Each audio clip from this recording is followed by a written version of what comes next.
So now that we got the heat shield off of this turbo outlet pipe, we're going to go ahead and have to start disconnecting stuff. So there's a hose clamp here that I'm going to undo, which we can get off of this pipe here. We're also going to want to undo the other one on the bottom here so we can pull it off. So once we undo these hose clamps, we're also going to want to undo these lines. Now you can either undo them directly from the pipe, or we can undo them directly. One goes to the N75 valve, and one goes to your diverter valve.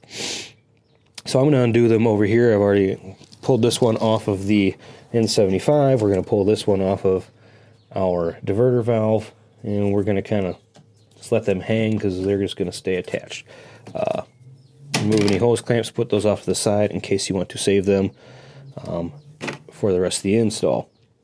Now this pipe is held in with a couple of brackets. There's one here that's pretty visible on top, and then the other one's way down here on the side, which is going to be impossible for me to film exactly where that's at. But basically you can stick a light in there, stick your head back there, and you're going to find this same exact clamp. It's held in by 2 bolts, one on each side, and they are a 10 mil bolt. So we're going to go ahead and start removing those.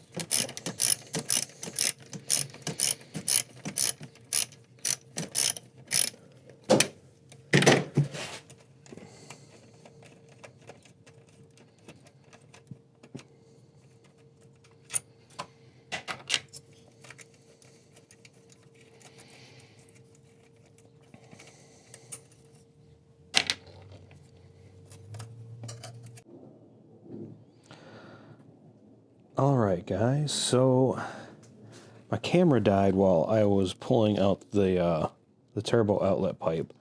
Wasn't really paying attention to the battery, and I went to go stop the recording, and sure enough it was dead, so it didn't capture any of the rest of me pulling that pipe out of this spot. So I'm going to finish this video on my phone.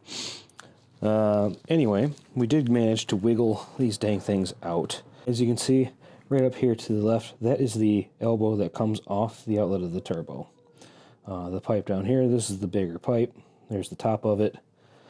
And over here, we have our pancake pipe. So I ended up having to pull the pancake pipe out of this spot down here because it was getting hung up and I wasn't able to turn this right to get it out through the bottom.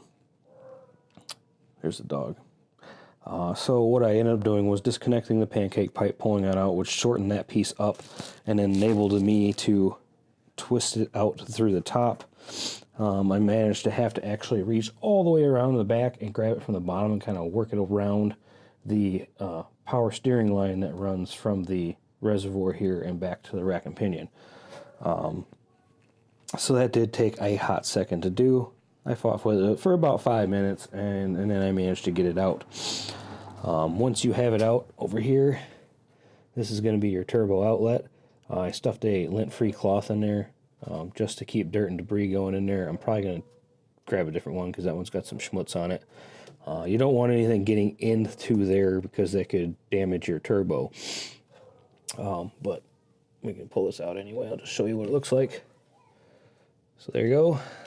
The inlet of the turbo, and I'll probably clean around here and everything before I reconnect everything up. But for right now, that is going to stay open until we go and put the outlet for the new intercooler, which is actually going to come out and run this way and come this way and go down through there. And then comes to the front mount. So it's a complete reroute of the hot pipe out of the turbo. Right, so now that we've got everything out, we can go ahead and start preparing for mocking up all of our piping. Of course, you want to mock everything up before we actually tighten anything down, so it's going to be a loose fit, just kind of see how all the piping goes in. Got all the old piping out, we've got all the old intercooler out, and we are about ready to go and start doing the reversal. But before I do that, I'm going to be doing a bunch of other things to this car. So as you can see, I'm missing something. I've got some hoses hanging out.